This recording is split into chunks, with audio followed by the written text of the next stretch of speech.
Hey guys, so in this series of videos, I'm talking about 14 layers of strategy as applied to river flows in U. And in general on this channel, I hope to empower you to progress in piano playing with maximum efficiency, quality, and independence through strategy and mindset. And as mentioned in previous videos, typically I talk about layering dozens or even hundreds of strategies and other tactics and things on top of each other in my teaching. But in this series, I've basically just arbitrarily chosen 14 layers just as an extended example. This is just, there's no special thing about the order of them. There's no special thing about why are these like the 14 most important ones, because admittedly they are not.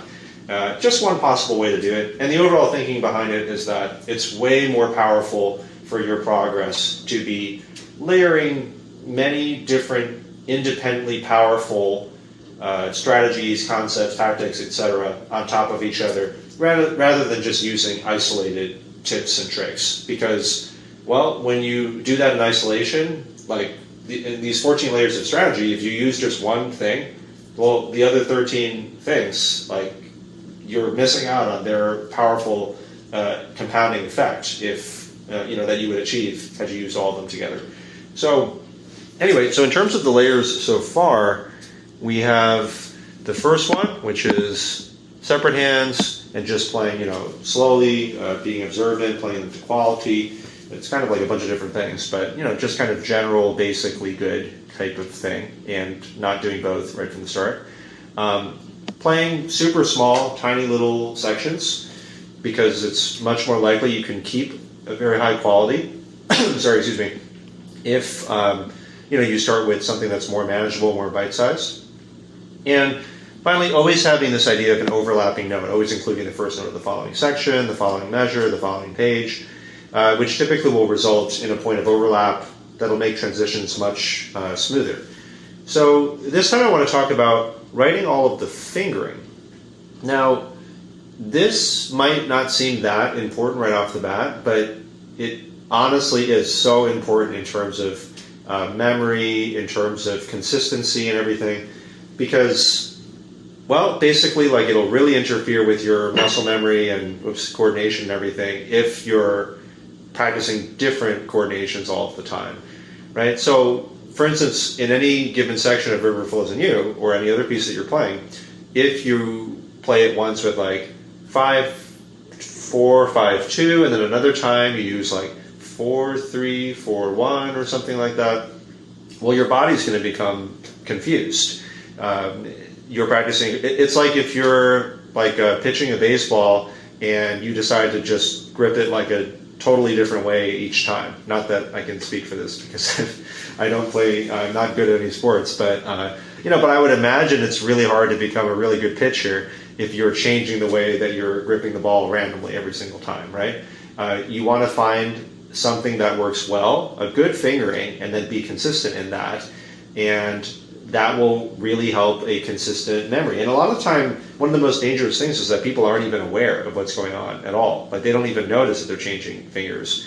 It's very common if, for instance, like, let's say that you played a given fingering, like when you played from over here, like maybe you played 1-3-1 over here or something like that, but then you use a different fingering if you start from here compared to if you were to start like right at the very end, right? So then again, your body's going to become confused.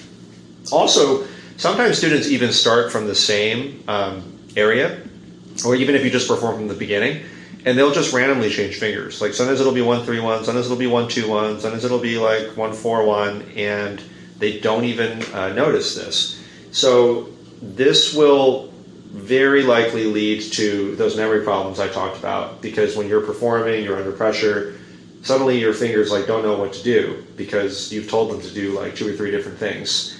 And yeah, so we're going to try to prevent that by writing out all of this fingering. And I am a little crazy about fingering.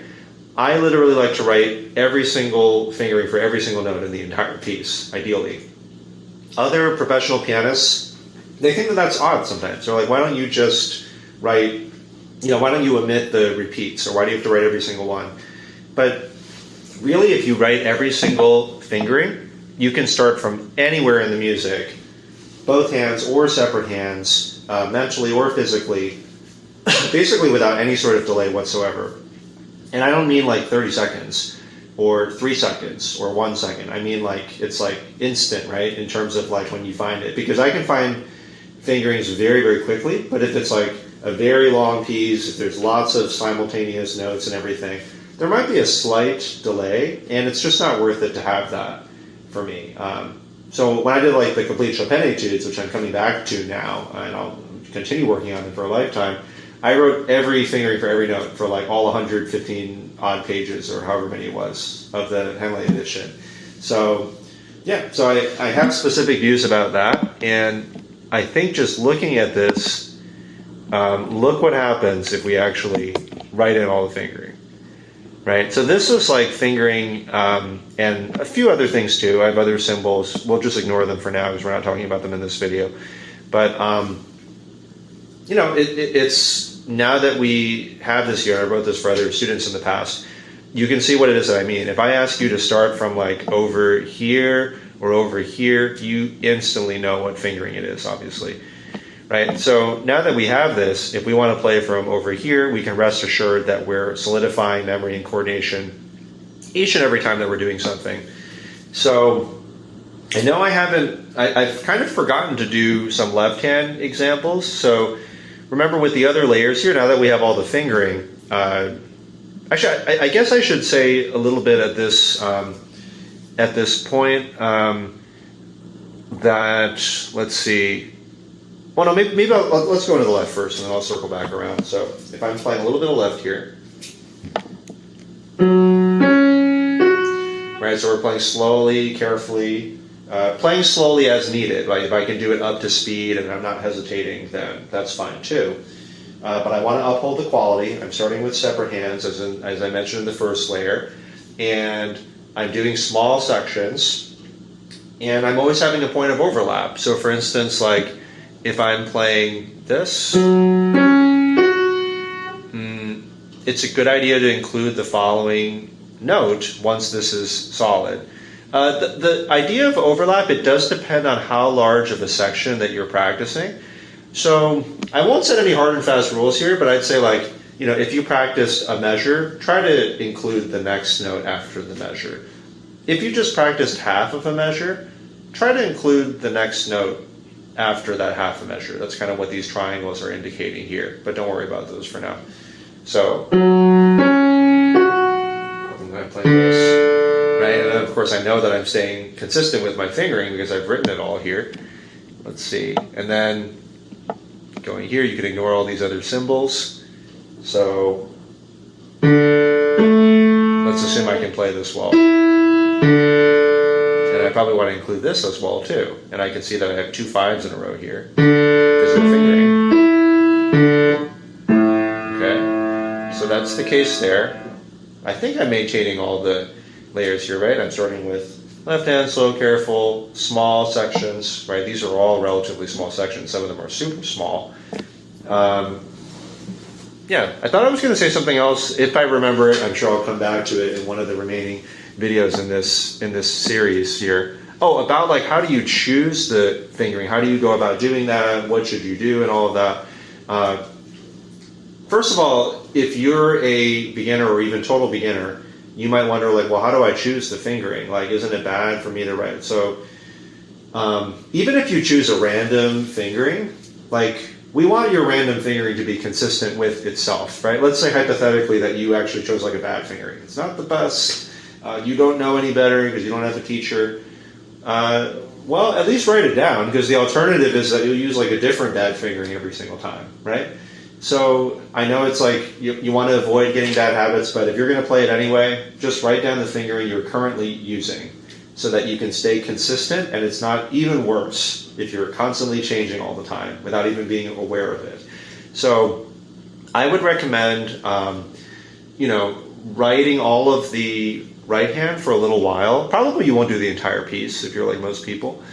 So you can write the right hand for a while, like just write in all the fingering, slowly going through, trying to figure out little by little, and then it could be a few lines, and then you go through and you can write the fingering for the left hand for a few lines. This way you don't have to constantly like find the fingering, play, find the fingering, play, find the fingering, play. It's better to separate these logistical tasks. I think it goes a lot smoother this way. And you try to gamify it a little bit. You try to time yourself, like how fast can I write the fingering for these parts? Because, you know, it can seem like maybe a little bit tedious. And yeah, so after you go about writing, like your writing of all of the fingering should always be ahead of the sections that you're learning, right? So if you're learning this section now, you're practicing, you know, you might at some point want to be writing the fingering for the next part or for a future part. So let's see. In terms of how you actually decide the fingering, I'll say a few quick things here. Definitely won't be very, very elaborate or anything. So, you know, let's say, for instance, I'm trying to play this part. Right? If I, let's say I try playing this fingering. Oh, this is like pretty far. You know, so maybe that's not the best fingering. If I try playing like, oh, this clearly isn't the best finger, right? So you usually want to avoid any kind of like super awkward motions. When I play this, I mean, this like seems like a really awkward stretch here. I can block this in my hand, so sometimes if I can block things together, right? That helps to inform some of my decision making. So